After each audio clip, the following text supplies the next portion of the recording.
Yes, I think for me, the law of karma is about to start picking those who was responsible for Nnamdi Kanu's winning at the appeal court. You know, he won that case in the appeal court, and it was under Malami during Buhari's regime that appeal was rejected, and Malami was the brain behind it as Attorney General of the Federation as at that time.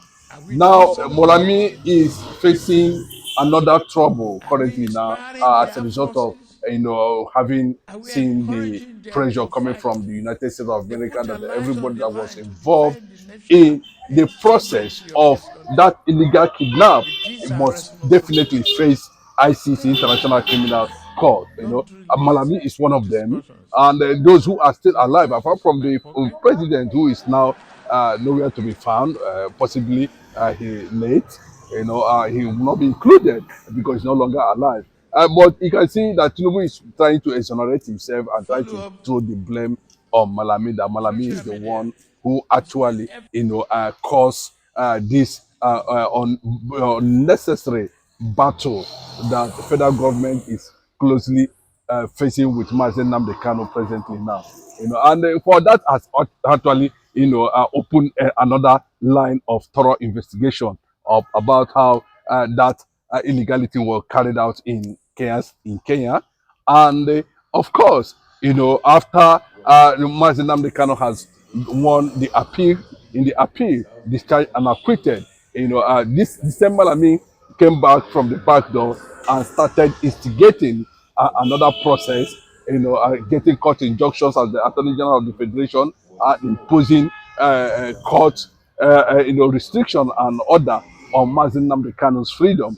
And that was how the whole thing lingered up to this very moment now, where Tinubu came in, and of course, the battle skyrocketed, attracting a global, attention, in that regard. So Malami is facing a lot of things now, and from what we are hearing, his passport has been confiscated, and possibly, according to the report, that he is placed under serious house arrest currently now until further notice. The same Malami is being linked with over billions of Abacha loot, that he is already sitting upon. And this is a man who claims that he is actually not corrupt, that he's innocent, he doesn't know what he's doing.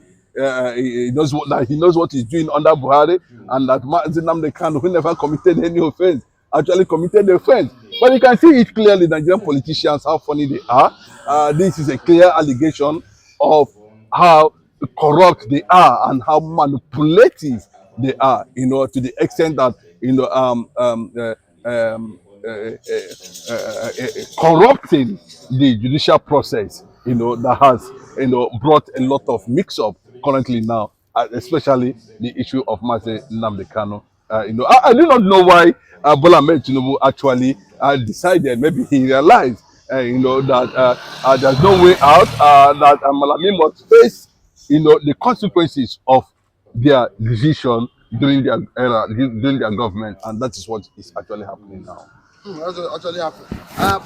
But as regards, Nnamdi Kanu being denied, freedom back in 2022, and just like you said now, Malami have been linked with the over $460 million Abacha looted fund. But do you not think, just like what they've done in the past, do you not think they will cover this up?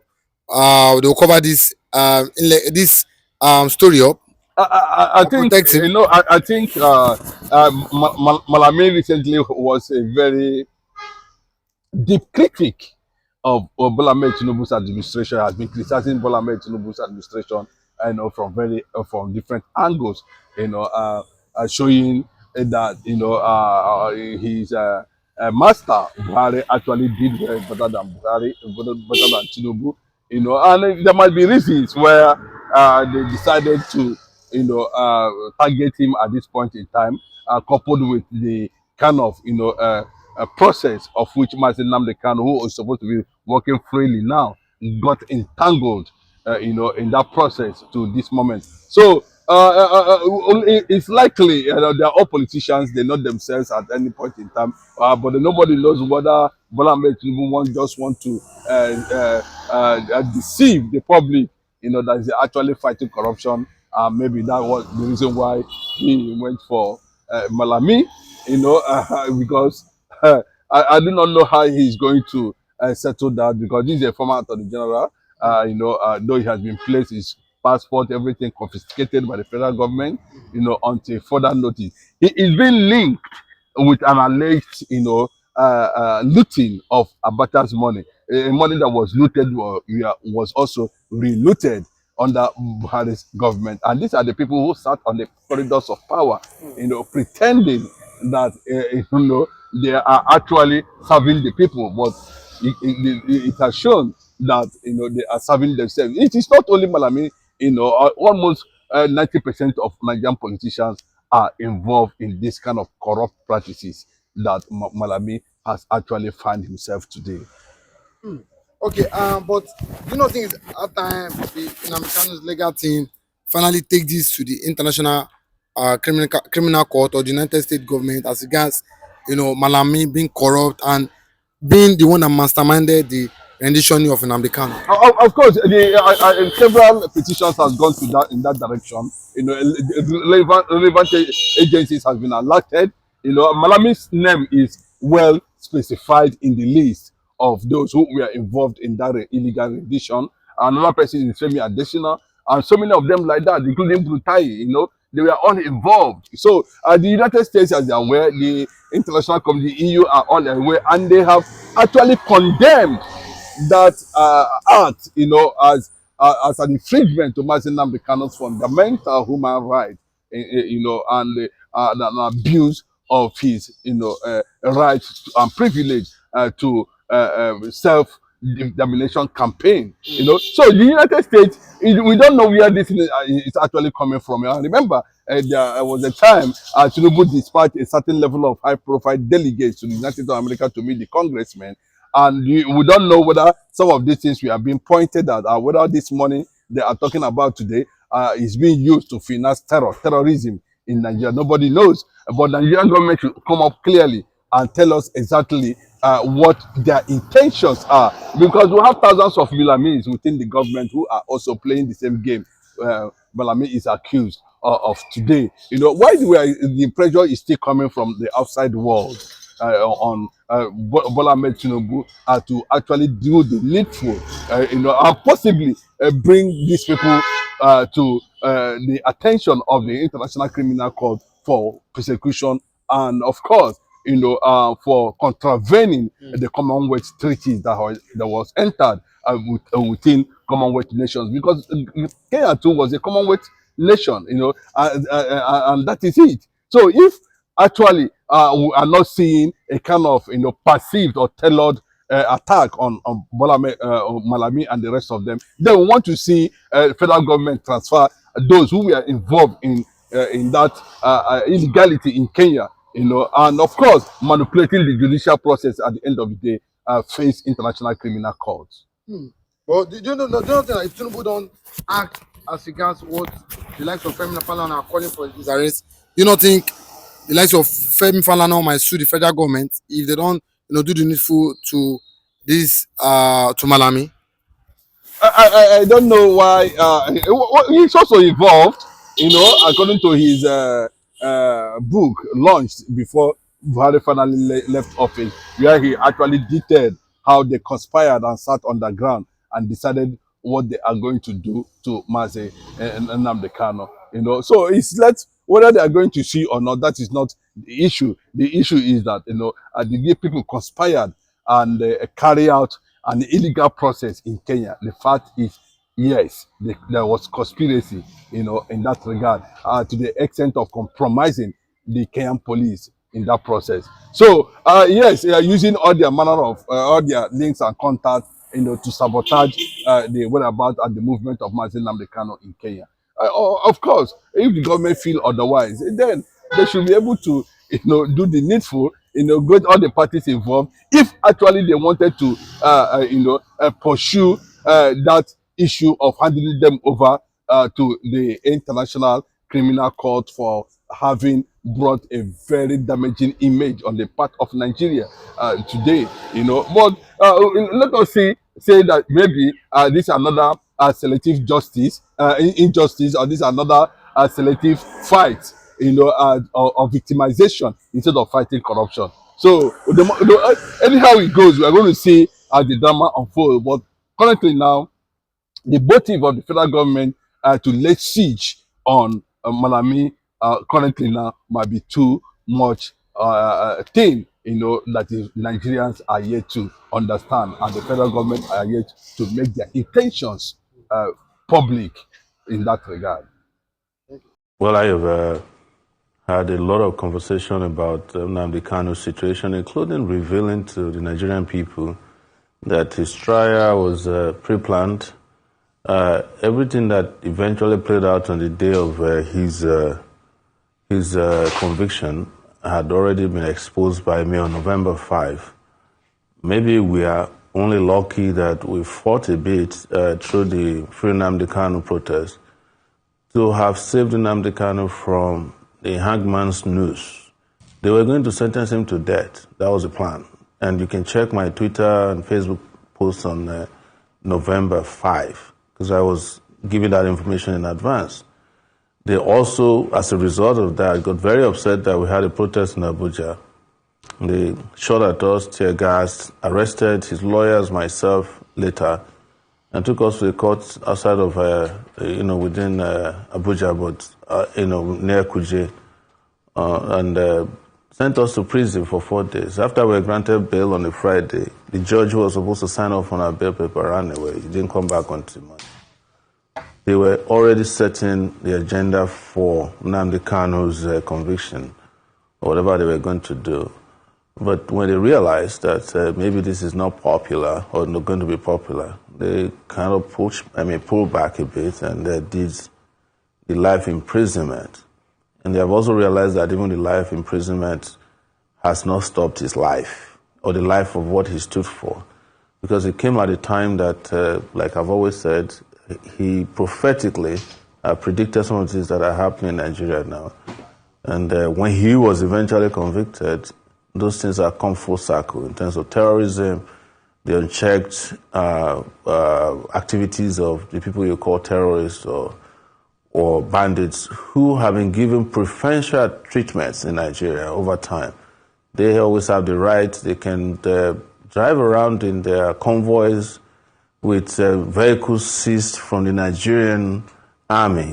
One of them wore a uniform of a police commissioner, an assistant police commissioner he killed. He wore his uniform to town. They were carrying their magazines and their heavy-duty weapons and ammunition and addressing press conferences.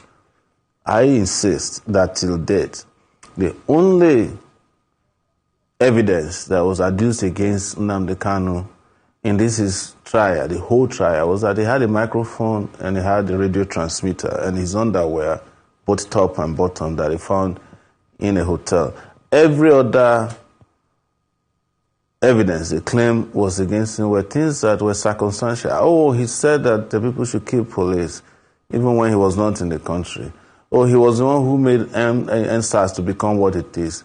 But there are celebrities in Nigeria who claim they started NSAS. I started NSAS in Abuja.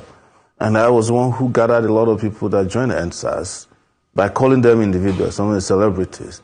So if those ones are being celebrated for doing NSAS, why is Nnamdi Kanu being sent to prison for life? Just for speaking on the day of NSAS to say, oh, do this or whatever they said he said. So everything they accuse him of are things that they had no evidence caused any problem, that they adduced caused. They even accused him of killing Gulag while he was in detention. I know something about being in DSS detention. You have zero access to communication. Even if you smuggle something, and they have a way of monitoring you. So how could somebody like that be sentenced to death? And a terrorist from one of the Boko Haram commander was sentenced to 20 years in prison. That is why Nigeria is where it is today. Some people in our animal farm, some animals are superior to others. And until that is addressed, until the justice applies, if to everybody in Nigeria. You are not going to get peace without justice. That's what so many of us have been saying, whether you like to hear it or not. But I feel it has come full circle now. That even those who felt like they can bamboozle others by saying, oh yeah, he did this, he's a bad person. They are now dealing with the real bad people. Unfortunately though, those real bad people have cover. Igbos, stay away. Igbos, stay in your houses. You'll be used as an scapegoat. They will target you and they will waste you. Igbos, we have died enough. Our blood has filled the street enough. Allow those who feel they can do it, let them go and do it. We'll be strong enough. For this protest, let us be weak. Now, let those ones who are strong, let them stand on the streets. Igbos, be weak now to sit at home. If there's any sit at home that will be effective, not the one you have done on Mondays, let it be the one that will happen at this protest. As one of the leaders of this country, as one of the leaders from the southeastern region that you love and you have confidence in, I am telling you, if you have never shown weakness before, let it be shown now. Igbos, we have shown strength in civil war. We have shown strength in agitation. We have shown strength in fighting for IPOB and Masob and all the rest of them. In sitting at home, please be weak now. Because they were looking for opportunity to slaughter you. Sit at home. I fled from Obinomba, Nigeria, to Onitsha, Biafra. My Igbo-speaking family fled from Nigeria to Biafra, and we fled because thousands of Igbos from southeastern Nigeria were being killed in northern Nigeria. That organized killings of Igbos occurred from May 29, 1966 through September 29, 1966. That civil uprising preceded the war between Nigeria and Biafra. That war began on July 6, 1967 and ended on January 15, 1970. 1 in 15 Biafrans died during that 30-month-long war. In the list of the worst genocidal crimes of the 20th century that was committed against humanity, the death of 1 in 15 Biafrans was ranked 5th. In the evening of March 21, 1968, the day my hometown of Onitsha was captured by Nigerian soldiers, we fled on foot and fled from 14 Mba Road, Onitsha, Biafra, to Merchants of Light School, Oba, Biafra. Tens of thousands of refugees that fled from Onitsha were camped at Merchants of Light School, Oba, Biafra. At about 6 o'clock of the following morning of March 22, 1968, we were alerted by fleeing refugees that advancing Nigerian soldiers had captured Onitsha and might capture our refugee. Some people have said that this is about nemesis. In 2014-2015, these same APC people, they went to America and said there is religious persecution in Nigeria. Christians are being killed in Nigeria.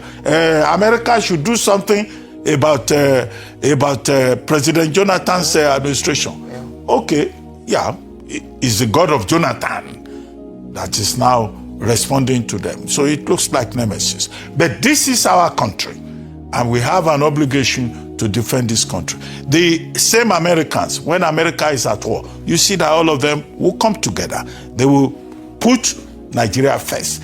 This is a test about the policy of putting Nigeria first. All of us are in distress, so whether we are Christians or animists or Muslims, and that's the point that I've seen Omoyele Sowore making. That look, what we need is good governance. If this country is properly governed, if this country is at peace, Rufai just quoted section 14 sub 2B of the Nigerian Constitution. Security and welfare of the people. It is a reminder, finally, that the Tinubu administration needs to do more to secure this environment, to make it peaceful. But I don't subscribe to the argument that America is coming for our oil. America, they are not. They are even supplying crude oil to Dangote refinery.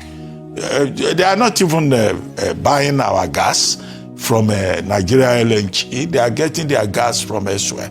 But there is a complexity. There are contradictions that we need to address. So some people say, oh, they are coming for our resources, as they did in Libya, Syria, and other parts of the world. No.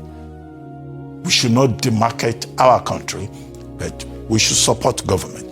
And President Tinubu should seek help. There are people in this country, I don't even know whether the Presidential Council on International Relations has been constituted. If it has not been constituted, now is the time. We have people who have experience. We need adults in the room, not the small people around who think that they know everything. We need adults in the room. It should call for help from Obasanjo, from Anyanku, from T.Y. Danjuma, from Babangida, from all the people. This is the mess that APC has created, and they should correct it by acting swiftly. Yes. See, let me tell you something. The general point of convergence in regards to the agitation for the release of Nnamdi Kanu is nothing but injustice. Let me say again, the general point of convergence in regards to the agitation for the release of Nnamdi Kanu is injustice. Injustice as portrayed by the government, by both the present and the past. Injustice in what aspect? Injustice in the aspect that this man has been lingering in detention now for how many years? 5 years or even more, without the court being able to arrive at a verdict. So is it that they need to travel to the moon to gather evidences to secure his conviction? That is injustice number one. The second point is people with worse atrocities have been pardoned. Negotiation with radical elements, bandits, has been done recently, and a lot of other variables. So in the spirit of fairness, there must be that justice. This one now is to the reasonable mind, but to the biased mind, to the tribalistic mind, to the fanatic mind, all these things will not stick. And that is why I must commend the effort of the likes of them, Atiku or whatever, that have come out to speak. And let me tell you something. At this point in time, neutrality is siding with the opposition. Neutrality, not opposition, neutrality is siding with injustice. So there shouldn't be anything at stake as far as the clamor for justice is concerned. So I'm saying this in regards to all the prominent figures, prominent politicians, influential individuals. If you sit on the fence at this point in time, a reasonable mind should come to that conclusion that you are already siding with injustice. And that is just it.